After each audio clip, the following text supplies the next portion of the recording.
Hello everyone, this is me Sadia Sufiyan. आज का हमारा टॉपिक है मॉन्टेसरी मेथड ऑफ टीचिंग।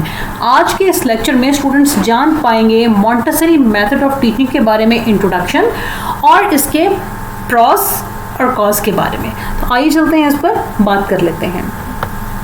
सबसे पहले हम बात करेंगे इसके इंट्रोडक्शन पर। Montessori is a method of education that is based on self-directed activity। वो एक्टिविटीज़ जो इसमें बच्चा पर्सनली खुद इन्वॉल्व होता है। Hands on learning. अच्छा, यहाँ पर बहुत सारे लोग पूछते हैं कि हैंड्स ऑन लर्निंग का क्या मतलब होता है। कई बार स्टूडेंट्स जो है वो टेक्स्ट कर चुके हैं, हैंड्स ऑन लर्निंग का क्या मतलब होता है। इसका मतलब होता है लर्न बाय डूइंग, यानी कि जो बच्चा खुद से करके सीखता है, लर्न बाय डूइंग को हैंड्स ऑन लर्निंग कहा जाता है। Plus collaborative play. Collaborative play क्या होता है? बाहमी तावन, जब बच्चे एक दूसरे के साथ खेलते हैं।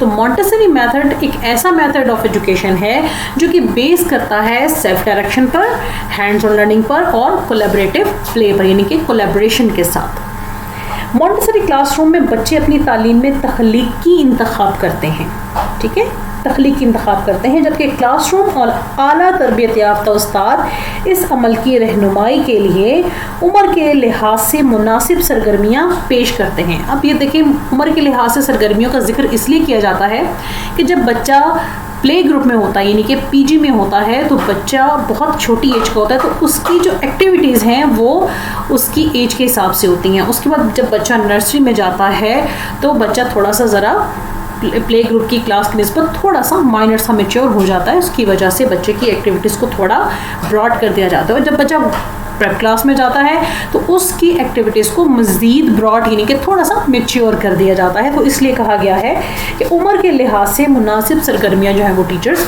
पेश करते हैं ताकि बच्चों का जो इंटरेस्ट है वो डेवलप रहे। Children work in groups and individually to discover and explore knowledge of the world and to develop their maximum potential। अब मॉन्टेसरी में क्या किया जाता है कि बच्चों को ग्रुप्स में भी काम करवाया जाता है, एक्टिविटीज़ करवाई जाती हैं और इंडिविजुअली भी करवाई जाती हैं। उसकी रीज़न ही होती है ताकि बच्चे नॉलेज को डिस्कवर और एक्सप्लोर कर सकें, नई नई चीज़ें बच्चे डिस्कवर कर सकें, नई नई चीज़ों, मरहलों, प्रोसेस से बच्चे गुजरें, जिससे बच्चा वर्ल्ड को एक्सप्लोर करता है और अपनी जितनी उसकी पोटेंशियल होती है वो लगाता है उस काम को करने के लिए। तो इससे क्या होता है कि बच्चे में फिर मज़ीद पोटेंशियल जो है वो डेवलप होती है। अब हम बात करेंगे इसके मेरिट्स और डीमेरिट्स के बारे में। सबसे पहले हम बात करेंगे इसके मेरिट्स के बारे में। It provides a safe and engaging and nurturing environment for the child. ये एक महफूज, पुरकशिश और परवरिश का माहौल बच्चे को फराहम करता है। सेफ है, इंगेजिंग यानी कि बच्चों को इंगेज रखा जाता है, सेफ यानी कि बच्चों को टू द पॉइंट यहाँ पे नॉलेज दी जाती है, कोई यहाँ पे एक्स्ट्रा बच्चों को नहीं कुछ भी करवाया या पढ़ाया जाता। तीसरा ये कि परवरिश का माहौल, यानी कि जब बच्चा अपनी एज में आगे बढ़ रहा है तो नई नई चीज़ें एक्सप्लोर करता हुआ वो आगे जाता है, जो कि आगे उसकी परवरिश में बहुत ज़्यादा मददगार साबित होती हैं। सेकेंड पॉइंट है, it helps to promote trust in children. जब बच्चा कोलैबोरेशन के साथ काम करता है तो बच्चा ट्रस्ट डेवलप करना शुरू कर देता है, उसको प्रमोट करता है अपने ट्रस्ट को दूसरे बच्चों पर, उसके अपने अंदर का जो ट्रस्ट है वो बहाल होता है एक दूसरे के साथ कोलैबोरेशन में काम करने के बाद। थर्ड पॉइंट है, it helps to develop confidence in their emerging abilities. अब बच्चे के अंदर जो भी एबिलिटीज़ हैं, कई बार बच्चे ऐसा होता है कि बच्चे शाय फील कर रहे होते हैं ड्यू टू लो कॉन्फिडेंस, बच्चे अपनी चीज़ों को, अपनी एबिलिटीज़ को प्रेजेंट नहीं कर पाते।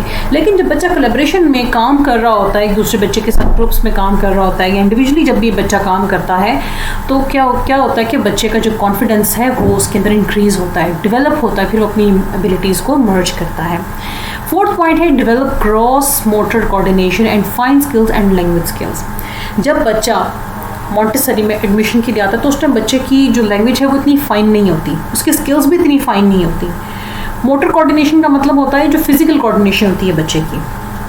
तो बच्चा जो है वो इतना ज़्यादा एक्टिव नहीं होता, लेकिन उसको एक्टिविटीज़ में इन्वॉल्व करने के बाद उसकी मोटर कोऑर्डिनेशन को इम्प्रूव किया जाता है,